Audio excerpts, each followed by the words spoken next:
The Edmonton Oilers are on the struggle bus. We are all very aware of that by now. And at the end of what was the toilet bowl between the Sharks and Oilers, in which the Oilers lost, it somewhat appeared as though head coach Jay Woodcroft said, "That might be it for me, huh?" And I can't say for sure that's what he did say here, but there was some speculation going around. And the end may very well be near. While I personally do not think canning Woodcroft would solve this team's issues, you also can't argue with the fact that they are 2-9-1. Regardless of where you stand on that though, if you asked Oilers reporter Mark Spector, that's certainly his answer. Post that San Jose loss, Spector went in hard at Woodcroft in an article titled "The Oilers Are Broken and Immediate Changes Need to Be Made," where he called for Woodcroft's head in the opening line, stating, "It's likely over for Jay Woodcroft, the whip-smart head coach who simply has run out of answers for his Edmonton Oilers." He continued, "With only the faint hope of a wild-card berth as their fading goal, if general manager Ken Holland still believes his team has a playoff prayer, he will fire Woodcroft on Friday in Seattle," before ending it with, "If he still has even a glimmer of hope, he needs a new head coach. The Oilers need answers, and the coach is still asking questions. It's a shame, but it's a reality." So pretty tough words from Spector there. Now, remember, we're 12 games into an 82-game season here. And so Friday came and went, and today, Saturday, Woodcroft remains. So in what was the pregame interview ahead of tonight's matchup against Seattle, which had Spector in attendance, Woodcroft made sure to fire back at him in pretty spectacular fashion. It all started with another reporter asking about how much he talks with players about the fact that they're still early in the season and just to stay positive. A playoff position, it's weird to talk about that in November. So how much do you actually talk about it? I think you want to highlight that because as much as doom and gloom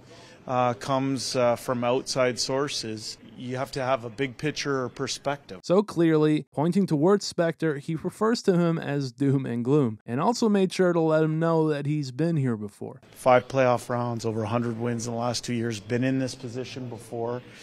But it was when Spector responded that this happened. Actually, I'm gloom, he's doom. Are you? Yeah. I don't know. I don't read your stuff, Spector.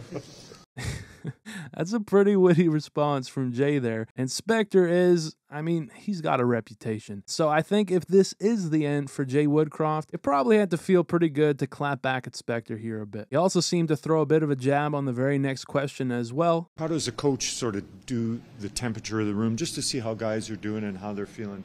Yeah, I think that's important. I like where you're coming from with that question, though, because you're talking about being empathetic to human beings going through something, and certainly that's an important quality to have. So yeah, I'm sure many Oilers fans probably appreciated this, but this video is likely to come out just as the Seattle game starts, so I guess we'll see where we stand at the end of that game, maybe tomorrow or early next week. But that's it for this one. Let me know your thoughts down below on what you think the Oilers need to do. Thank you as always for watching, and I will see you in the next one.